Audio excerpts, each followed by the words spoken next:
Šta je bilo, Kiki? Doktore, sad ili nikad. Šta? Pa ono, da se malo razveselite. Roba je prvokrasna.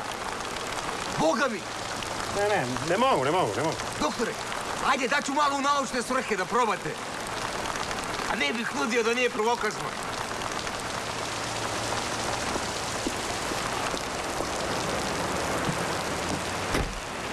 Kiki, danas je bio najstrašniji dan u mom životu. Znam. Zato vam i dajem. Prošli put si mi dao neko đubre. Priviđao mi se seks, koji inače uopšte ne upražnjavam. Sad nije, Boga mi, doktore, ovo je prvoklasno. Da se malo opustite. Ne, kokain mi ne treba, to će da me digne. Nije kokain.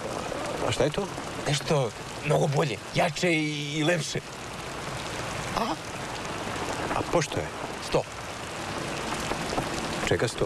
A čega 100 eura? 100 eura! Pa jeftinije mi je da se samo zadovoljavam uz televizor. Nemoj tako, doktore. To je za decu. Nisi ništa radio 6 meseci. Obraduj malo svoje telo, a? Dobro.